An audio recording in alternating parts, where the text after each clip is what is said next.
ভাই ওই ওনাটা দেখি। এইটা? হ্যাঁ, ওকে। ওই পাশেটা দিন ভাই, ওই এইটা? পাশেরটা দেখি। আচ্ছা দিচ্ছি।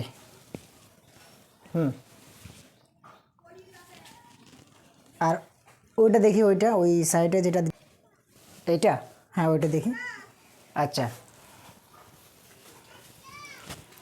আর আপনার ওই সাইডে একটা আছে না আলমারির ভিতরে, ওটা দেখি।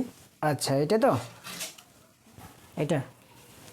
আচ্ছা কটা হলো? একটা, দুটো, তিনটে, চারটে।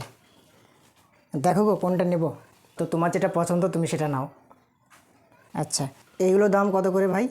আপনার বাঁ হাতে যেটা আছে ওটা হচ্ছে 120 টাকা, আর ডান হাতে যেটা ওটা হচ্ছে 100 টাকা। ও, হ্যাঁ, তো এটা আপনি 60 টাকা নেবেন। দামটা ঠিক করে বলুন। ঠিক করে দাম বলছি, এটার দামটা একটু বেশি। এটা আপনি এক কাজ করবেন, 100 টাকা দেবেন, ঠিক আছে? 20 টাকা কম দেবেন। আর যদি আপনি এটা নেন তাহলে 80 টাকা দেবেন। আমাদের ওই পাড়ায় একজন নিয়ে আসে, 60-70 টাকাই দেয়, ঠিক আছে? আপনি 60 টাকা নেবেন। কত? নেয়ার মতো নেন। আপনি কি নেবেন না নেবেন না? হ্যাঁ নিব তো। তো নেয়ার মতো দাম বলেন, এইভাবে এত কম বললে হয়? দেন না, হয়ে যাবে। দেখেন কোথায় কি দেয় সেটা দেখে তো লাভ নেই, তাই না?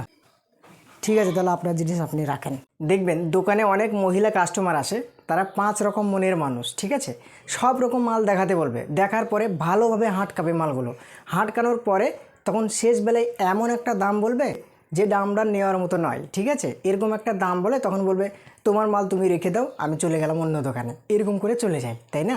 একরকম মনের মানুষ হলে দেখে পছন্দ হয়ে গেলে সেটা নিয়ে চলে যাবে। আর 5 রকম যদি মনের মানুষ হয়, এই দোকানে নয় ওই দোকানে, সে দোকানে নয় ওইদিকে, এরকমভাবে ঘোরাফেরা করে তখন শেষ বেলায় সে কিছুই নিয়ে যায় না, শূন্য হাতে বাড়ি যায়।